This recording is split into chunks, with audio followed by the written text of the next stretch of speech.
So hello everybody and welcome to, on behalf of the National Children's Bureau, to our webinar for early years providers on the Early Years Stronger Practice Hubs. So thank you all for taking time out of your busy days to attend today. We really appreciate you coming along. I'm Jill Holden. I'm the Early Childhood Programme Lead at the National Children's Bureau, and NCB were really delighted when sort of late last year we were appointed as the delivery partner for the Stronger Practice Hubs, and I have the absolute honour of leading that on behalf of NCB. I'll say a little bit more about me and about all of our roles in a moment. First of all, I'd like to just introduce some of my colleagues who are here to support the session as well today. Hopefully I can see cameras are on already. Hopefully be able to unmute and say hi. So can I introduce Alice? Yeah, thanks, Jill. Hi, everyone. I'm Alice Ashworth, and I'm a team leader within the Department for Education, leading on the Early Years Stronger Practice Hubs programme. Really pleased to be here today. Well, thanks, Alice. And I'll also introduce Stu, please. Yeah, hi everyone, I'm Stu. I'm the Head of Evidence Mobilisation at the EF. I'm here just to talk about the EF's role as the evidence partner to the Stronger Practice Hubs programme. Fabulous, thank you. And I'll also introduce Laura, if that's okay.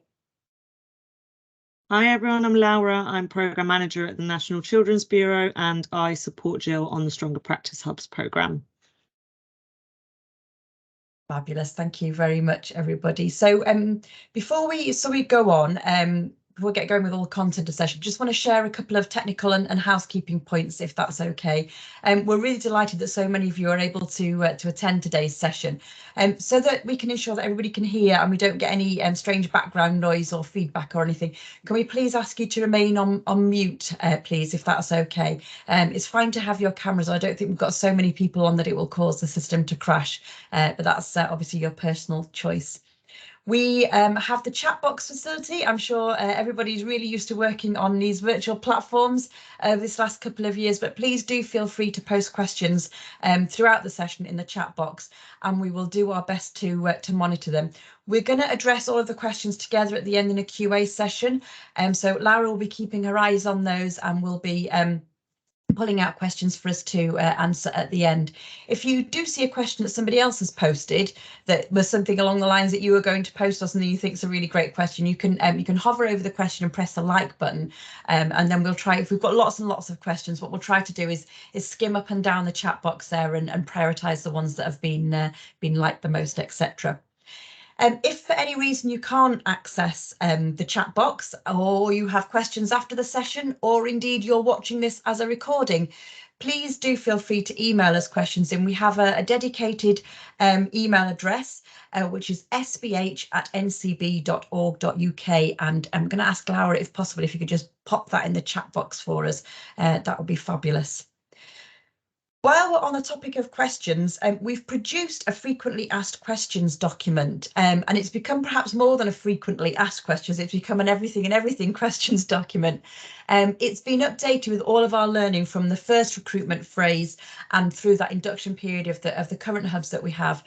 It really is a comprehensive document, and it contains a total of 91 questions. So they're all under themes, and I'm going to try and post a link to the I'll see if I can do that actually, because I've got the link here. And I should be able to post the link just now in the chat box.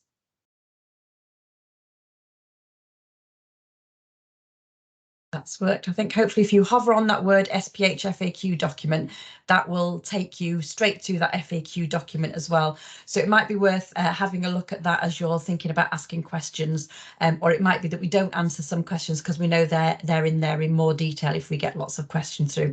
So we hope we've anticipated many of the questions that you might have, but know there are likely to be more that we haven't thought of. So of course we are happy to answer those. If you do have questions that are really quite specific to you individually as a setting or to your application, if you could possibly send those to us via email, we'll respond to you via email if that's okay. And like I said, Laura has popped that email address up there in the chat box as well. So I've obviously just mentioned this as well, but to ensure that messages that we're saying today are accessible for colleagues who aren't able to make it here today, we are recording the session and it will be uploaded to NCB's website, hopefully early next week. Okay, so you can see here on the slide, we have a packed session for you with lots of content, but we have left, like I say, lots of time at the end to be able to have questions as well. Okay, so for our next session now, I'm really pleased to hand over to Alice, if that's okay, please. And Alice can tell us a little bit more in detail about the broader DFE recovery programme. Again, if you've got any questions specific to Alice's section, if you pop those in the chat box, we'll come to those all at the end of the session. So Alice, over to you. Thank you. Thanks, Jill. Yeah, so I'm just going to give a bit of context really about where the Stronger Practice Hubs programme fits within some of the wider work of the Department for Education. And really the first thing to say is that the Stronger Practice Hubs programme is just one strand of a much wider early years recovery programme. So the department in total is investing up to £180 million in supporting children's educational recovery in the early years. So this is in recognition of the fact that we know that the pandemic really hit some of the youngest children really hard, and particularly amongst children from socioeconomically disadvantaged backgrounds.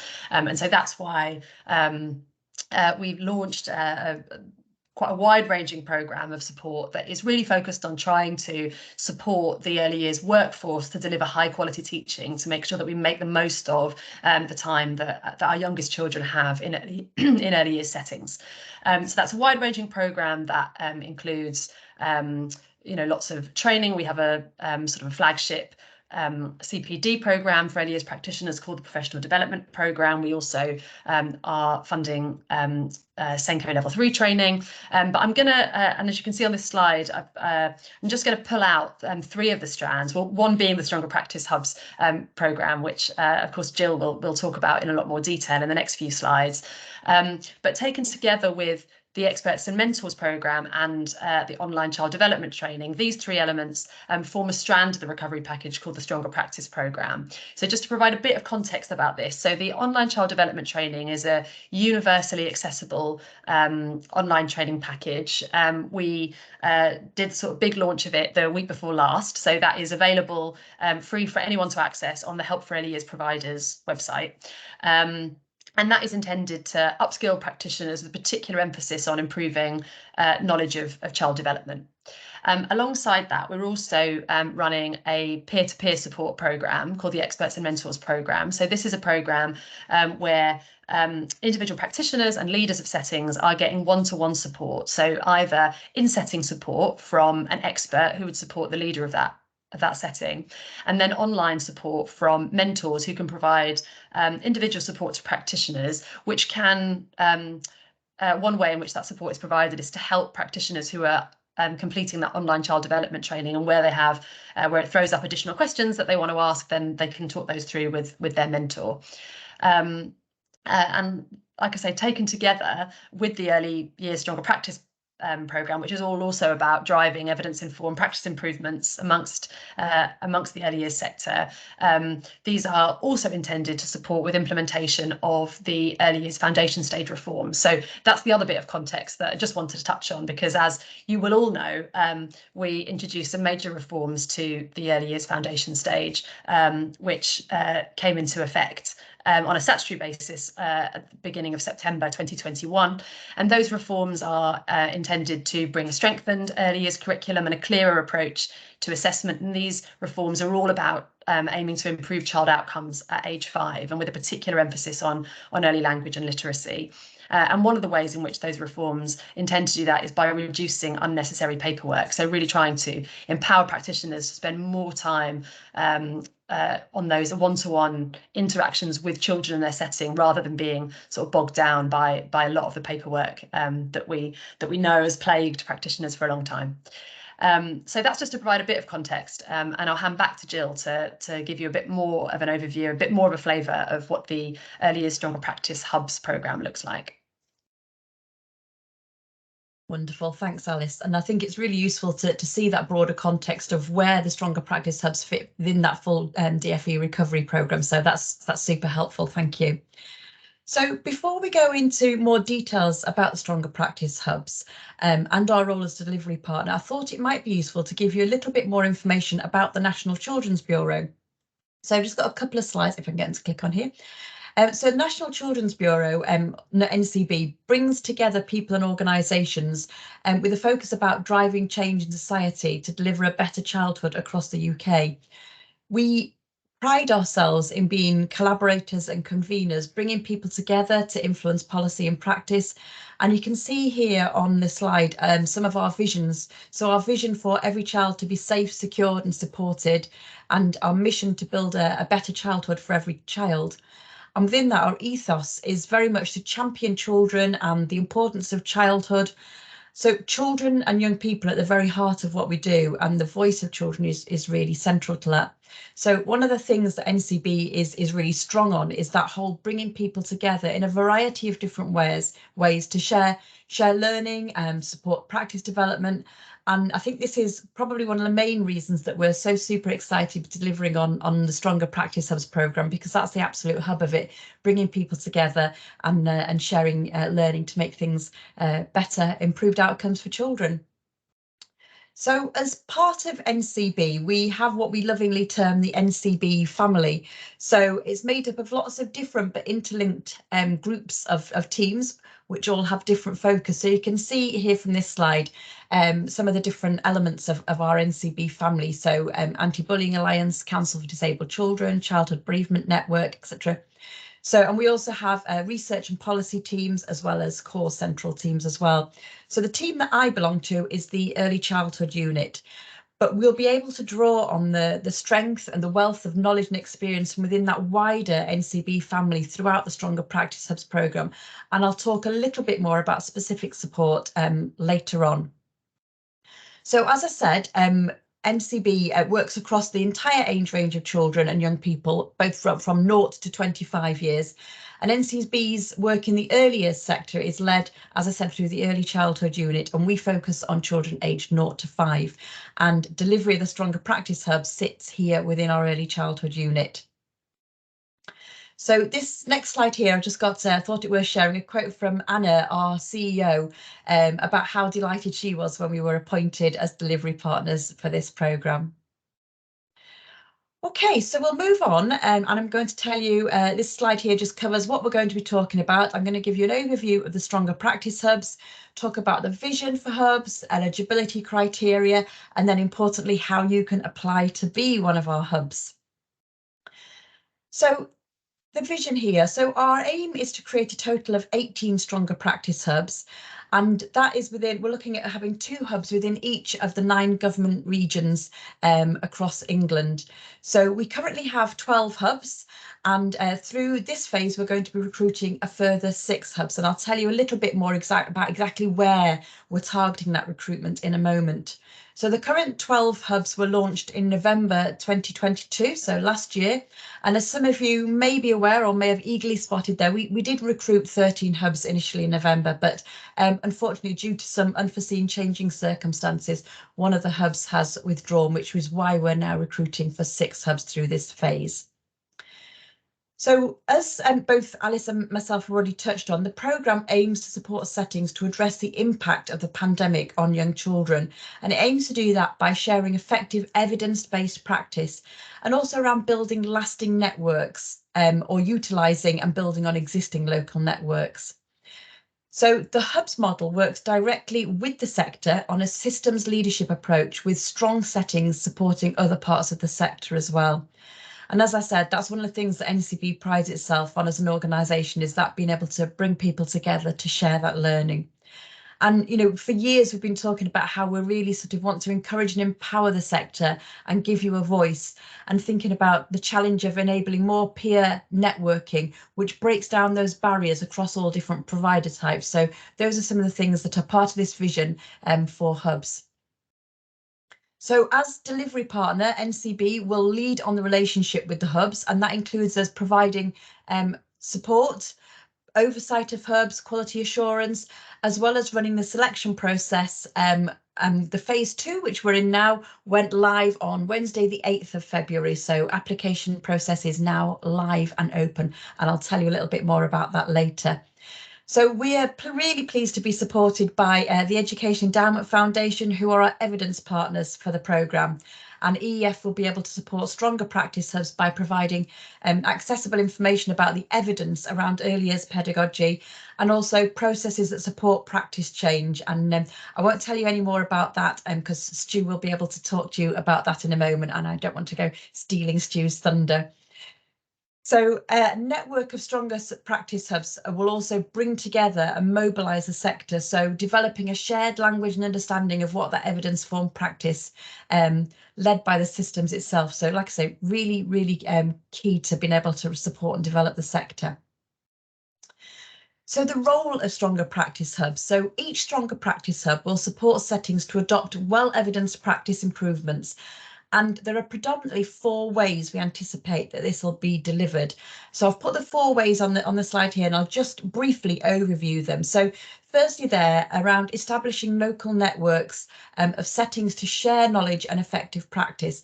So in the first year of delivery, we envisage that stronger practice hubs will build on or strengthen networks of providers within their own local authority or perhaps neighbouring local authorities, depending on the geography and links that people already have.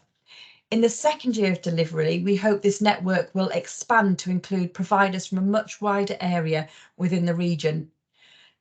So those networks will be made up of group-based settings, including maintained and PVI sectors and childminders, and also other local organisations such as perhaps charitable organisations or local authorities who provide support for the early years.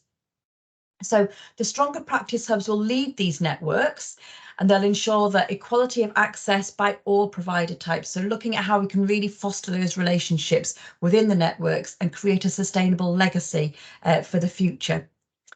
As part of that, stronger practice hubs will proactively encourage settings, particularly within disadvantaged areas, and also settings that require support to develop their practice and look at really sort of ways that they can engage with the network. So that's going to be one of the key focuses for those of you who come through to be stronger practice hubs for us. We anticipate that networks will be predominantly virtual, although we also hope there'll be a small amount of face-to-face work, particularly for settings who are in a higher need of support. And NCB will help stronger practice hubs look at how we can focus and build these local networks as well. Okay, so our second bullet point up there talks about proactively sharing information and advice on evidence-informed approaches. So that might be, for example, through newsletters, blogs, events, networking webinars, and social media. So stronger practice hubs, excuse me, will become a local source and a local resource, upskilling the sector through that dissemination of information through tools and materials, disseminating that throughout their network and more broadly. So they'll recognise the strengths of the whole of their network, and we'll work with providers and their networks to develop resources that exemplify the journey of using evidence to inform decisions and practice that support that development of children, particularly, like we said, those who are experiencing poverty. Information and advice resources will be constructed by the hubs, and they'll be looking at supporting locally recognised need, but will also be made available more widely to the sector through NCB. So we'll have perhaps some web-based resources that are able to support those sector more widely, and of course that's sharing between hubs as well. So our third bullet point here is acting as a point of contact for bespoke advice and signposting and referring to other funded support.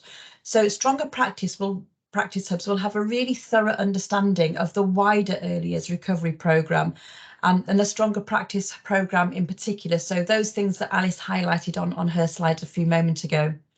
So hubs will be able to signpost practitioners to those other elements of support, such as that child development training, like I said, as Alice just said as well, though. They will also be able to receive referrals from the Experts and Mentors programme. So they'll be knowledgeable in how to refer settings to other strands of the programmes as well. The Education Endowment Foundation will work with each Stronger Practice Hub to identify high quality programmes that have got evidence of improving children's outcomes. And then Stronger Practice Hubs will be able to use a big chunk of their funding, we'll talk about that later, to be able to make these programmes available to settings in their areas. And like I said, Stu will cover all of that. Stronger Practice Hubs will also be knowledgeable about what other high quality support is available locally, for example, via their local authorities, and will be able to signpost that as well. So they'll be able to act as that real sort of bespoke, solid point of contact for that bespoke and advice and support. And we hope that will also be monitored through an advice line or a monitored email address. Okay, so then my fourth point up there is working with the Education Endowment Foundation to select those evidence-based programmes to fund and make available to settings. So that'll be through a curated programme of programmes. I created programmes, I said the word programme too many times there. And like I say, Stu will talk to you all about that in a moment.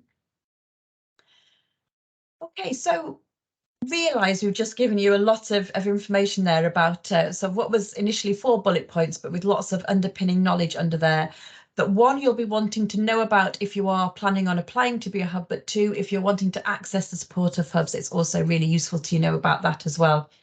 What we thought we'd do here is do a bit of a diagram so you can just sort of see that pictorially as to how that might work. So looking at that, what is the delivery of the bespoke for each hub, and also how NCB is going to support those the hubs over the couple of years that the process is in place.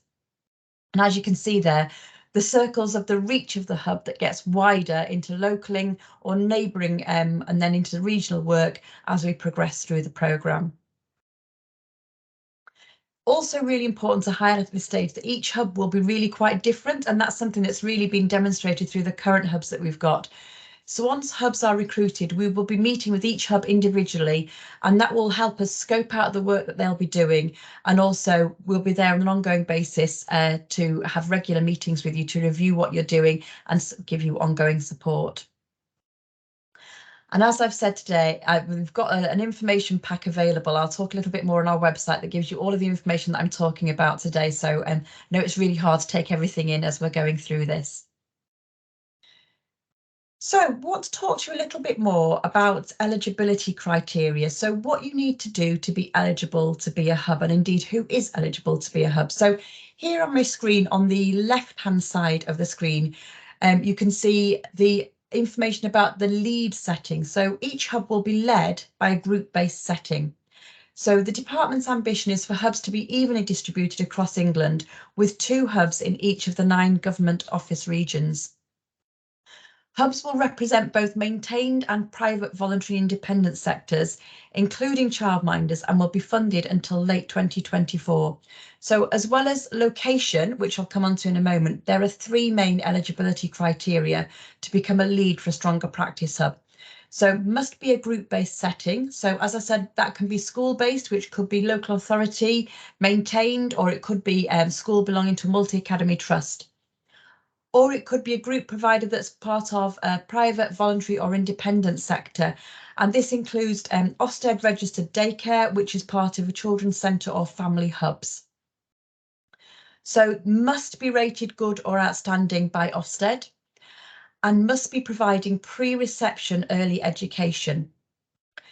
So we have a 4th eligibility criteria here, which is a reflection of the fact that we've mentioned a few times that the programme will be mainly targeted at settings and children most in need due to the impact of COVID-19, and also with the focus of supporting children from socio-economically disadvantaged backgrounds.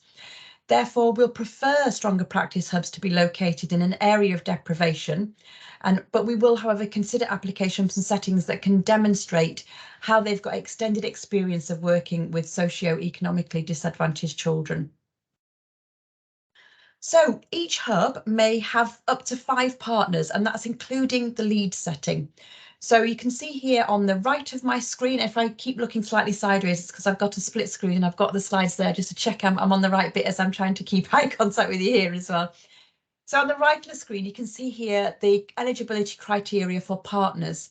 So each partner must provide early education, must have a current Ofsted grade of good or outstanding, or that can be equivalent rating if the partner is a childminder who's registered with a childminder agency.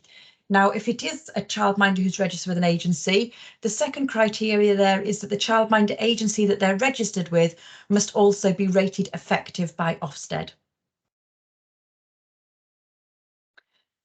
So, eligibility criteria on location. As I've mentioned, through this recruitment phase, we're looking to appoint a further 6 hubs. So recruitment is strictly targeted to the areas of the country that we currently don't already have a hub there that we've recruited through the first recruitment phase. So we're only recruiting in the following areas, and you can see them. I'm not going to read out all the individual areas, otherwise I'll sound like I'm doing the train announcements. But you can see them all listed here on the hub. On the hub, I read the word hub on there as I said that. Then you can see them listed here on the side. So we're looking in Yorkshire and Humber. And we've got a particular interest in looking at the coastal region there, looking at how we can really make sure that we've got an equal spread. So then East Midlands, sorry, where we've got a particular interest in the north of the region. East of England, where we have a particular interest in the west of the region. London, and then northwest, where we have a particular interest in the north of the region, and then northeast there. So location eligibility is narrowed down to specific local authorities within each area, and you can see those up here on the website. They're also detailed in both the FAQ document and the vision document, both of which are on our website. Okay, so we felt it was really useful to share with you some of the learning that we've done through the first phase of recruitment and through that induction period of our first 12 hubs there. You talked earlier about us being reflective learners as we're going on through the phase, and it very much is we're learning lots and lots about how we're scoping and shaping the hubs as we're moving, which has been really interesting. So applications from the first recruitment phase really demonstrated that the strongest applications were those that were a partnership application, specifically those that spanned the early years sector, so they could demonstrate that link between maintained school-based provision and private voluntary and independent provision and childminders, who, as I've already mentioned, can be Ofsted or childminder agency registered. Therefore, we encourage applications from partnerships where the lead partner is a group-based setting from an early years setting. So childminders can form part of the partnership, but we're not asking childminders to lead partnerships. We feel that would be too huge a task for childminders to lead that, particularly looking at the sort of the burdensome administrative tasks that there could be around looking at the size of the grant, etc. So applications from partnerships that span the PVI sector, like I say, and looking at our collaboration are something that we're really keen to see. And also special schools are also welcome to join as part of the partnership. This next slide here is our timeline, and again, this is all in the documentation in the pack, so don't feel you have to sort of frantically scribble it down or anything. So the application process is open now, so went live on the 8th of February, and it's open until the 17th, so that's the deadline, 17th of March. And if you've got any queries about applications, they can be raised directly through our SPH dedicated email address, which Laura kindly posted further up, but it's there on the slide as well. So we'll be holding a couple of induction webinars for Stronger Practice Hubs once they are recruited. So the first one will be on they're both on the 5th of July. So in the morning, we'll be having a welcome webinar for those new successful hubs, and in the afternoon, hoping to bring them all together with the current hubs as well, so you can start that real process of linking in and sharing learning. Okay, so the application process.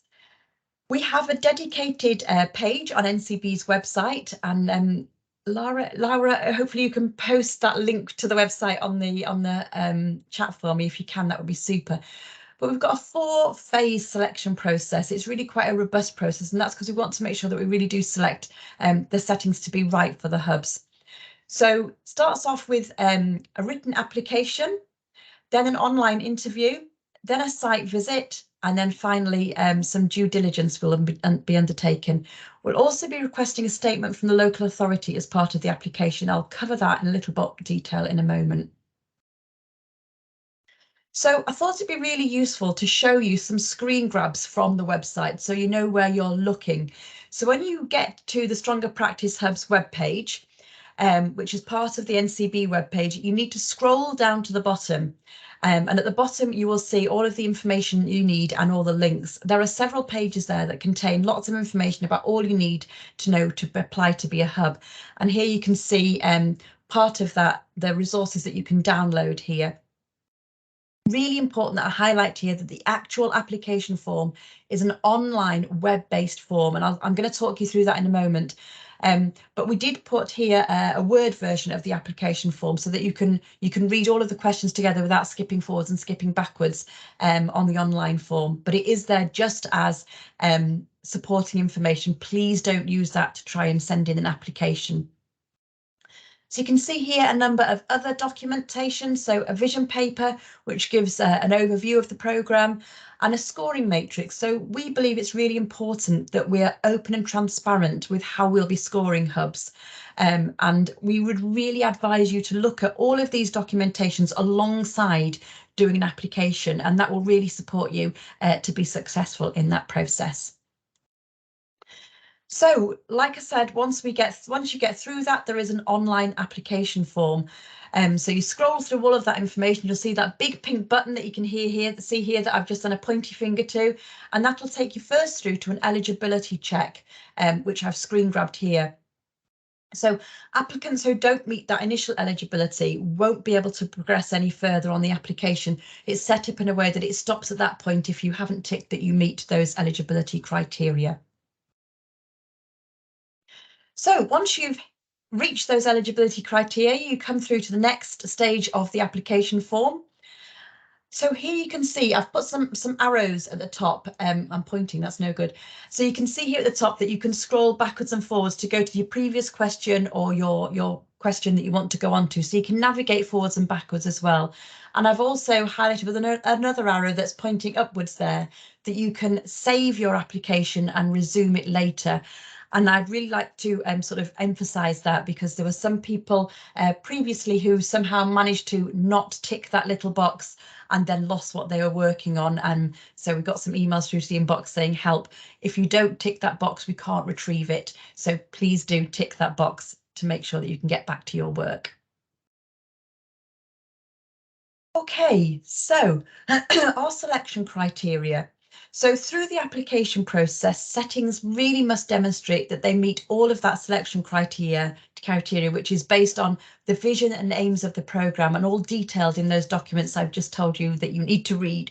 So I've listed the criteria here on the slide, but one, for the sake of time, and two, for the sake on me trying to save you some brain space today, because I know I've given you a lot of information. I'm not going to read through all of those, but like I say, the information is all also available in that application pack. Okay, so support for hubs. Stronger Practice Hubs will receive grant funding from DFE to deliver their objectives, and that includes funding for some staffing costs. So DFE will provide funding to the lead setting of each hub, and that will be done via their Section 14 grants process. And grants will be provided to deliver on the agreed Stronger Practice Hub objectives. So the exact amount of funding available will be worked through with each individual Stronger Practice Hub, and in total, subject to delivery constraints, and it's estimated that it'll be approximately around £700,000 available to each Stronger Practice Hub across the whole of the 2-year delivery programme. And of course, that grant funding will be subject to DFE's monitoring and grant assurance processes, but we will support the hubs with information and sort of step-by-step guides around how to do all of that as we're going on. So they'll also, as hubs, you'll be provided with a full development and support programme, which will be facilitated by us at the National Children's Bureau. And we will also include in that will be training sessions, as well as ongoing support, such as monthly one-to-ones with me and the hubs.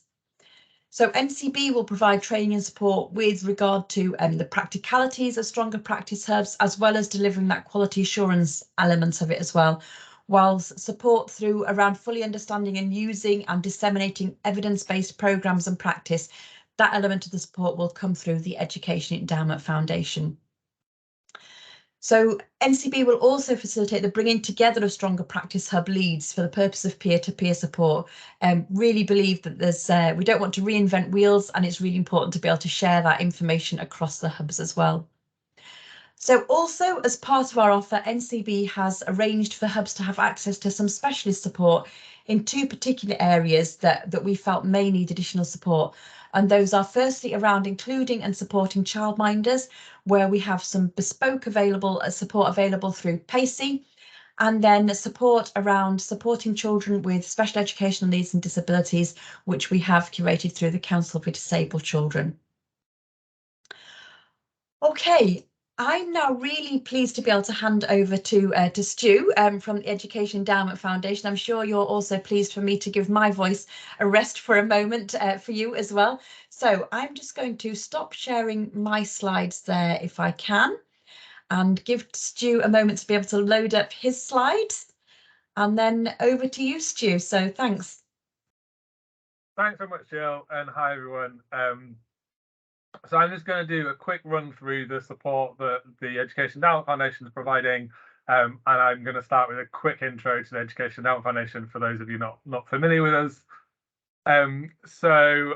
We are an independent charity. We were set up to improve the academic outcomes for socioeconomically disadvantaged children, in particular between the ages of 2 and 19. And we mainly do this by supporting the use of evidence across the English education system. And so we're in a really fortunate position where we have a kind of long-term funding, which has put us in a really good place to work increasingly with the early years sector.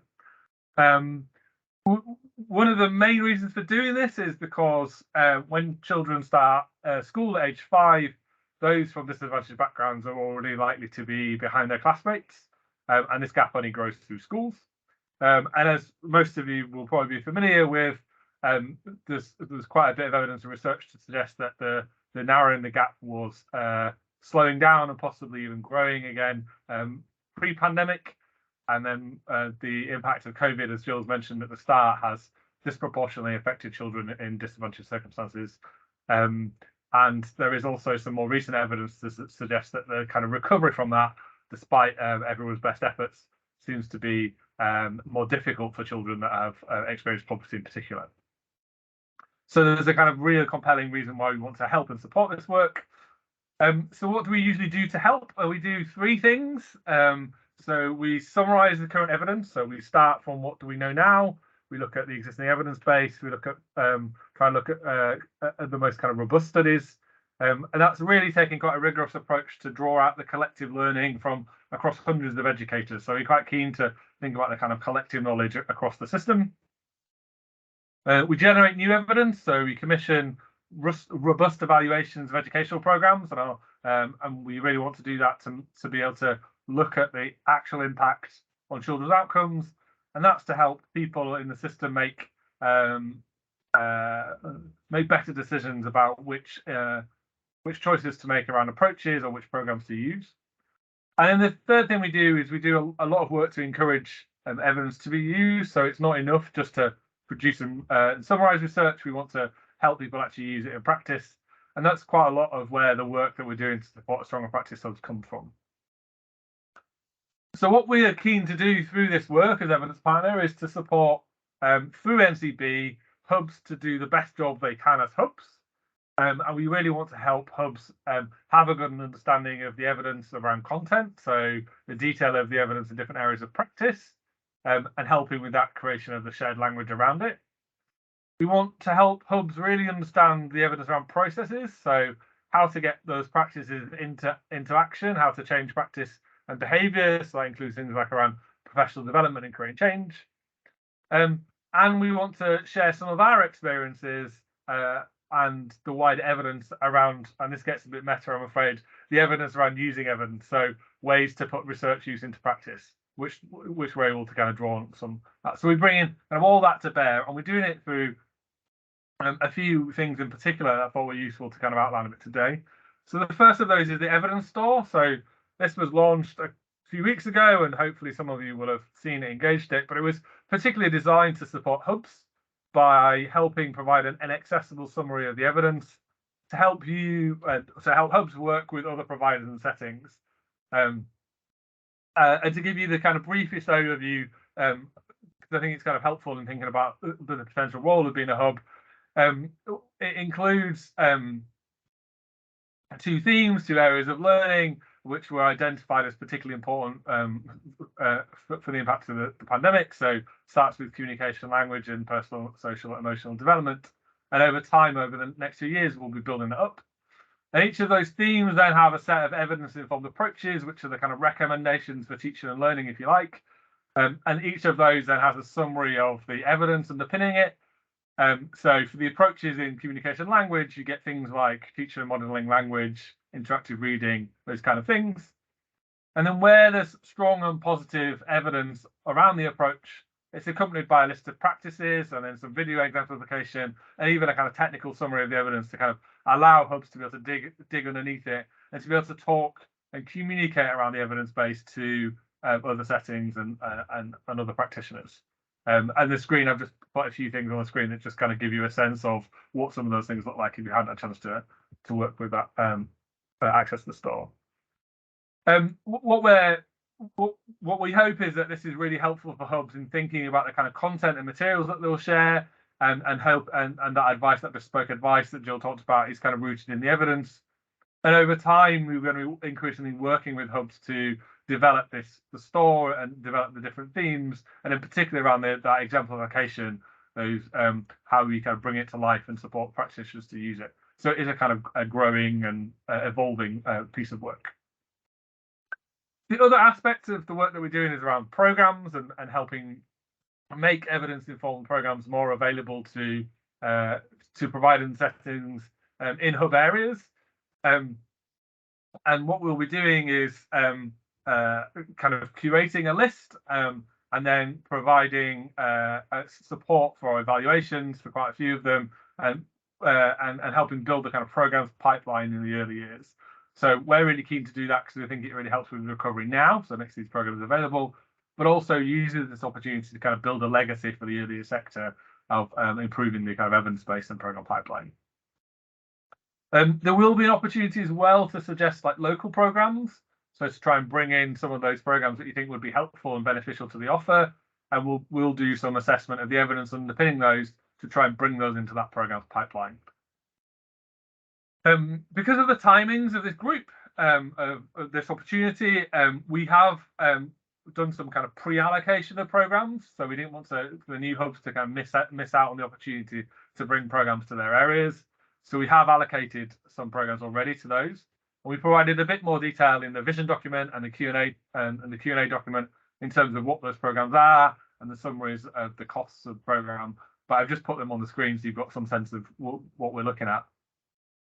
There will also be another selection opportunity for programs. So probably really sort of in summer and then September, with the opportunity to pick from another list, essentially, based on the kind of needs of your area.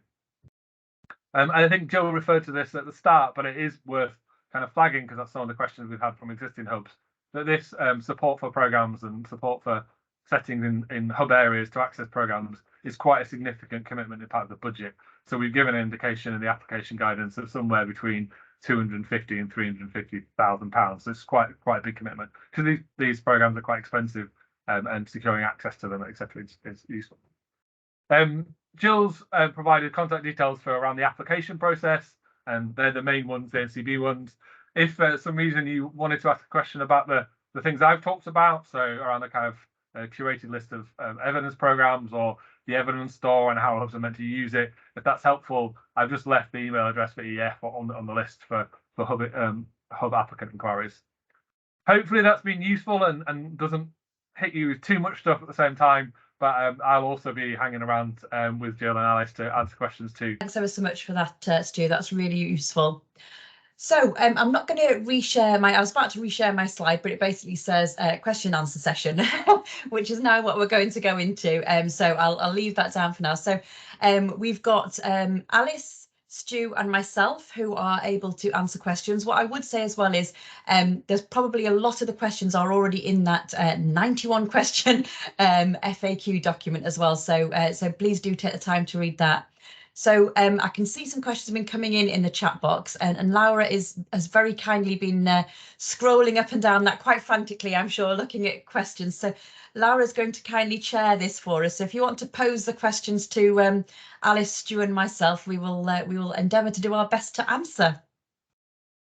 Great, thanks, Jill. So there's a few people interested in if you could provide clarity on what a group-based setting means, please.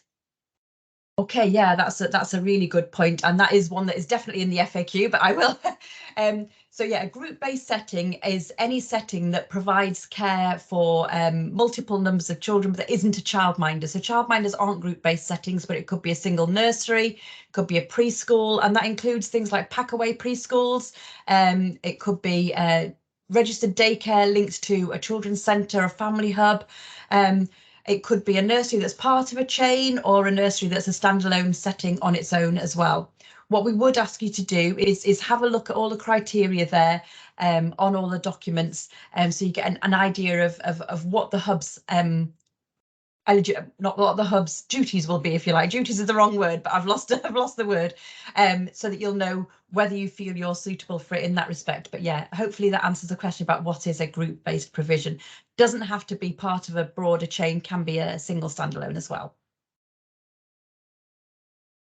Fab, thanks, Jill. I hope that answers your questions, everyone, on that one, but just pop in the chat if it doesn't and I can pick it up again. The next one is from a nursery who hasn't had an inspection yet, but this is due anytime soon. Due to moving and change to a limited company, can they still apply for the programme? Okay, so we had a lot of these questions in the first round as well. So if you are a brand new setting that hasn't been inspected yet, you haven't had that first inspection, unfortunately, no, you're not eligible to apply yet. However, there are some sort of intricate situations where we realise that some settings have only changed registration through a technicality, such as they've changed to a charitably incorporated company, etc. Whereas the setting has stayed the same, all of the staff have stayed the same, etc. In which case we've been able to have an individual conversation with the hub and with Ofsted to look at that eligibility. So if you fit into that category and you want to get in touch with us directly so that we can have a conversation, then please do drop us an email into that SPH email box. Thanks, Jill. Another one on application eligibility. So in terms of the partners, does a single or named childminder have to be named, or could it be a consortium or existing network representing several childminders?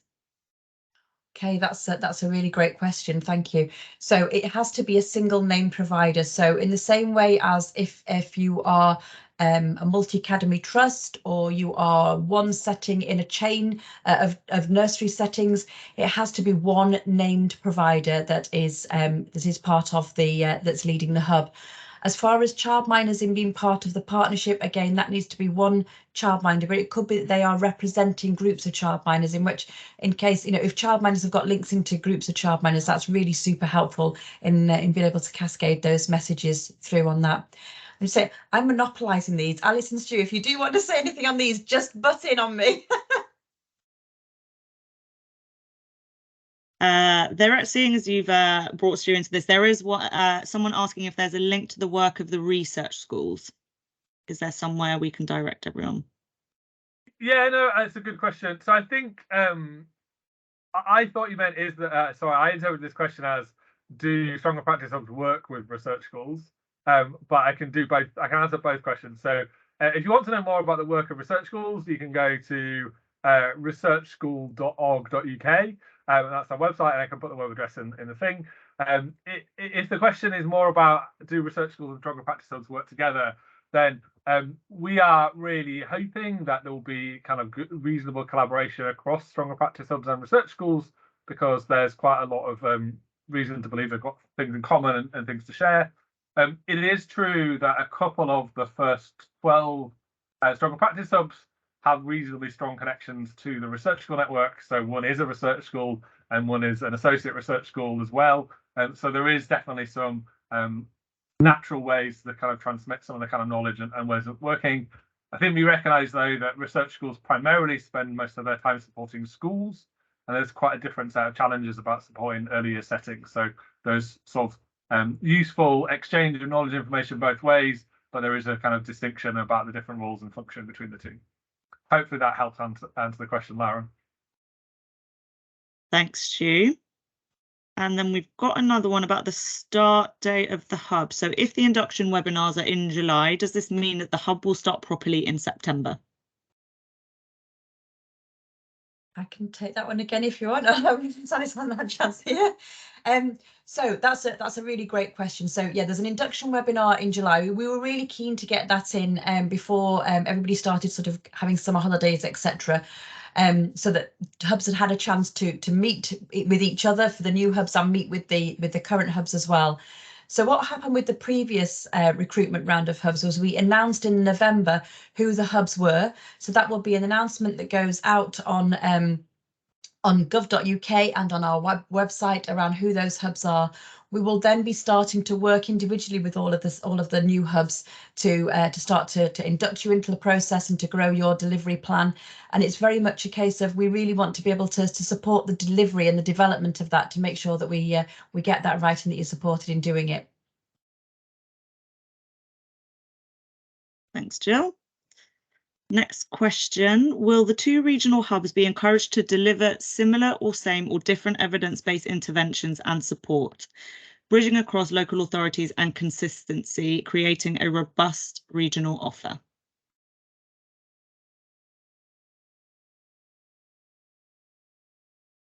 Do you want me to chip in and do a bit to save your voice, Jill? I can do a little bit on this, but other people may want to expand it a little bit. Alice, you might want to come in. So on the program side, it's different depending on different areas and kind of hub preference, and to some extent where providers can provide programs too. So it's not true that across every region there's the same programs available across the entire region. In some they'll be different, and some are the same. So it's not about consistency, it's about kind of other factors. I think, though, in general, NCB and DFE's view is that the hubs should work together and should want to work as an overall network, but in particular within a region. And so they would expect to be kind of good working relationships and sharing of knowledge and expertise, etc. Alice, Jill, I don't know if you want to expand on that last bit at all.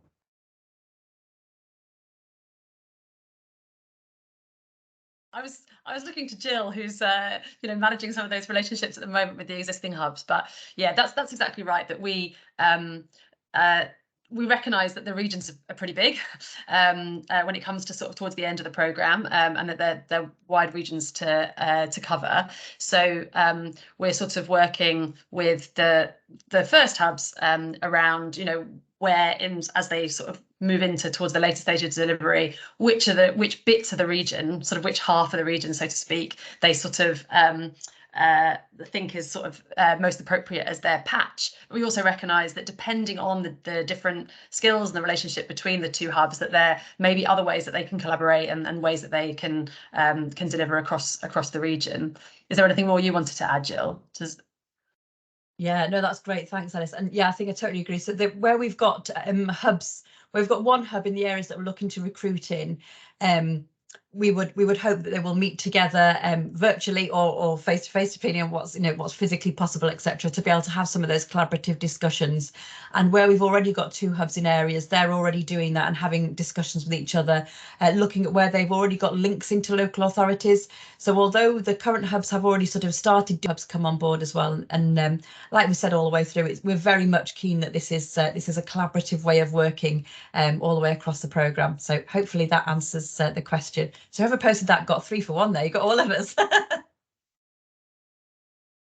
Thanks, Laura. That is the final question in the chat at the moment. So if anyone else has any other questions, please do feel free to put them in the chat box and we can pick them up.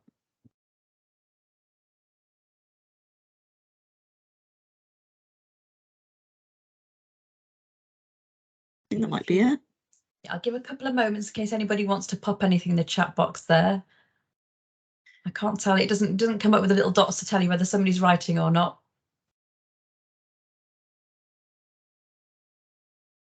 Okay, Jenny, there is a large demographic. How do programmes apply? Can you give a little bit more information about what you mean by programmes apply?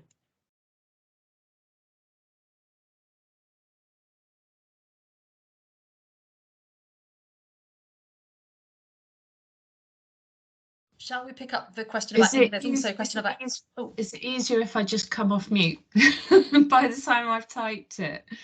I'm really just sort of asking that, I'm just thinking about the regional offer in the Northwest, and that I know one hub's already been allocated in Manchester, and if say another one were in the Liverpool area, just in my head with the setting I'm working with, just thinking how you bridge between Manchester settings, Liverpool settings, and whether they will have access to the same menu. So if our setting was successful, would we have access to the same menu of options to deliver as a hub? And how do you help us navigate the choices we make with the offer, say in Liverpool or Knowsley? How does that work? Because you would want, say speech and language is a priority in Knowsley local authority and in Liverpool and in the Wirral. But it's not so much, say, in another local authority. How do we balance regional pressures with the programmes that we offer, and say that the outcomes for the little children are the most robust? I suspect, Jill, you're looking at me to take this question.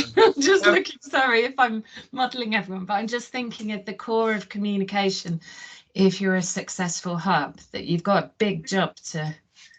Yeah, I think you sort of answered your own question, Jenny, in the sense that I think it is a big job. And I think the role of a hub to maintain relationships, and I think that's why you're expected to broaden from your area. It's not a kind of case of just being able to do the whole half a region from day one, and it'll take some time to. Part of that is that understanding of different priorities and different needs in different areas. Some of that is just pragmatism about how long it takes to form those relationships and to get those things in the right place. I think then if you see the offer as like developing over time, it's not going to be perfect, and you're not going to be able to reach everyone. And I think, you know, DfE have been quite upfront about that, which is really welcome. And the program side is sort of in line with that too. So there's no way that any sort of package of programs is going to be all encompassing for all age groups, for all needs, for all areas. It's more about bringing the most supply we can of those to the areas that feel like they fit some of the useful ones, and then kind of working from there. So there will be a kind of relationship management element of this. There'll be a kind of knowing in a region area, and that's why the hubs, you know, have the funding they do and the support they do to kind of be able to play that kind of role. I'm looking at Jill to check I've not said anything I should have done there. Oh, spot on, Stu. Yeah, thank you. Thank you, that was helpful. Thanks. We've had a few more questions come through, so I'll just go through them. Are you looking for connectivity with English hubs? shall I pick that one up, Jill? Yes, is the answer. We've sort of set that out in some of the sort of expectations that that we sent out to all the existing hubs, that we would expect that if there are English hubs, well, there are English hubs in every area. So, you know, expect that English hubs might be able to get involved in the networks that the Stronger Practice Hubs create as a minimum. Obviously, because that's another DfE program, you know, internally we're talking about how we can ensure some more join up and really make the most of the offer from English hubs. So it might be that that's something that the Stronger Practice Hub might be able to draw on in terms of how they think about the sort of offer that they're they're promoting across their area. So yeah, and we're also looking at how we might make connections with maths hubs as well, also teaching school hubs. So really looking to sort of make the most of those networks and making sure that we're sort of ensuring join up across these different hub models. Thanks, Alice.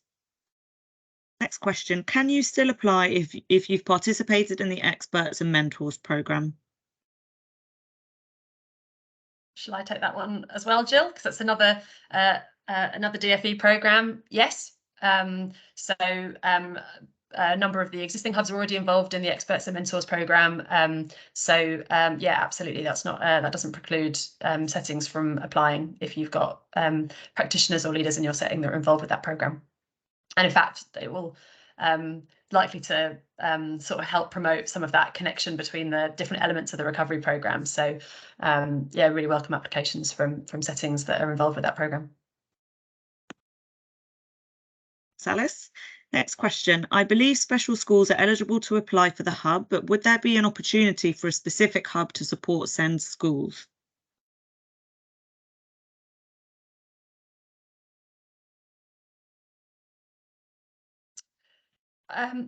Shall I pick that one up as well? Yeah, we have. There are some questions in the FAQ document about, or at least one about special schools. And we have said there that if special schools were to meet the criteria, the eligibility criteria, then certainly they could be involved as a partner.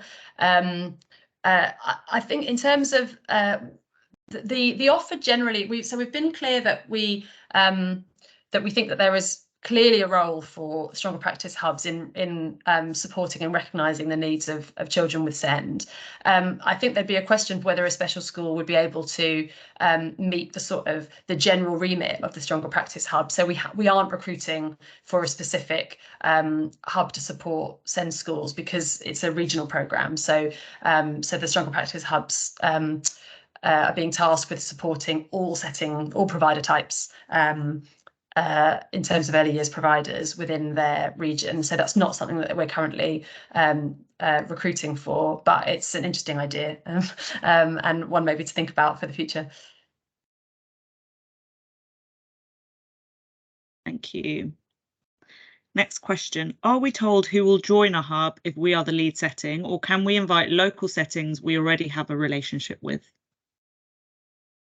I come straight on that one now. So no, absolutely. If you've got, we won't be telling anybody who to be partners with. It's up to you to find who you are partnering with. So if you've already got strong relationships with local settings, particularly if, like we've said a few times, if they cross the span of the different sector types, then that's something that's really beneficial to hub applicants, we believe. So, but no, it's up to the lead setting to identify who their partners will be. Or indeed, if you don't feel you're in a position to be a lead, but you know another setting near you who might be, and you want to be part of their partnership, go knock on their door. Thanks, Jill. Next and final question in the chat so far. So please do pop any more in there if you have any. Can you apply if you are a named hub? Can you apply if you are a named delivery partner of a hub that is already designated?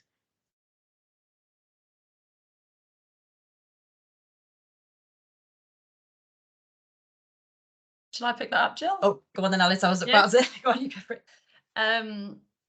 So I think it's hard to imagine. I assume that the question means if you're a partner of, so you're already a hub effectively within a partnership. And that's a good question. One we haven't covered in the FAQs. That one hasn't come up yet. I think it's hard to imagine that somebody could be, that partner could be part of two hubs, and in the first instance, I think you probably fall foul of the geographical criteria because we're recruiting in areas that don't already have a hub. And like I say, it's hard to imagine that a partner could have the capacity to support two hubs, and we will be taking into account the geographical location of existing hubs in the areas that we're recruiting. So I hope that answers the question.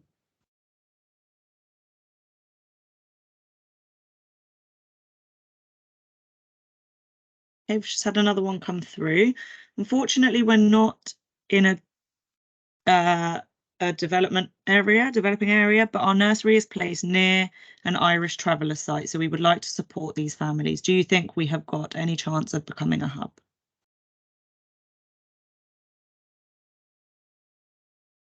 So should I pick up on that? I think, are you referring to not being an area of deprivation? Is that what this? Yes, I can see a nod. I can see a nod. I can't see all faces, but I just saw a nod down the bottom of the screen there. Yes. So as we've said, we are preferring to recruit in areas of deprivation, and on the application form, you'll see there's how we are measuring that area of deprivation and a link to more information about that. However, what we've also said is we're not excluding settings that are not based in area of deprivation, providing within your application you can tell us about your expertise and your experience and how you will work with children who are in areas of deprivation.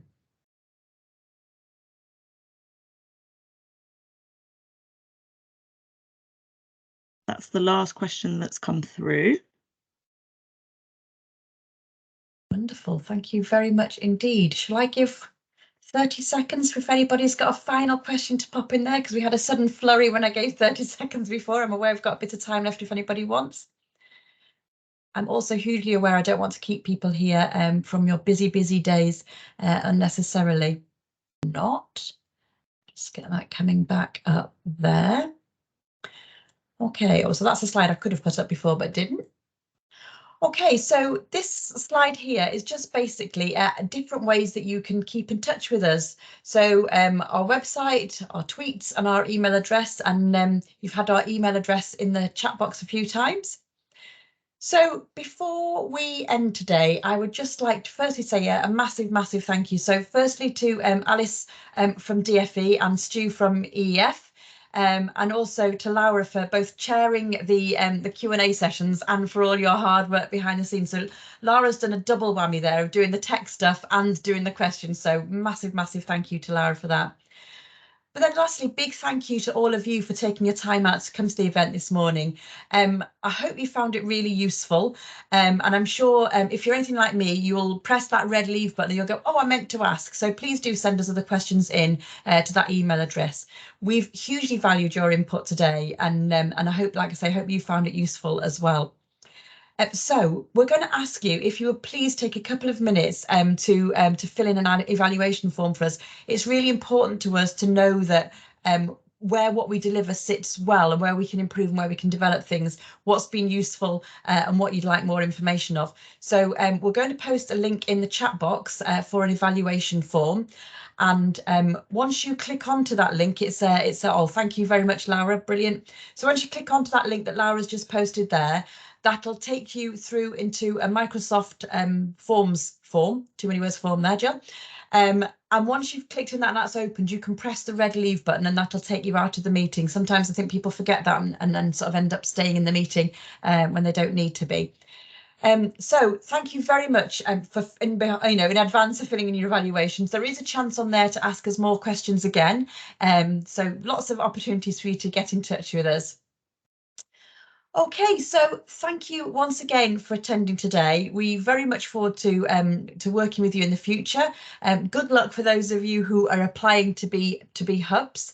And also for any colleagues who were unable to attend today, the recording will be posted on NCB's website over the next few days or early into next week. So do signpost your colleagues to that to have a look at the recording there if they want that. So thank you all hugely for your time. Please do the evaluation and take care and enjoy the rest of your day. Thank you.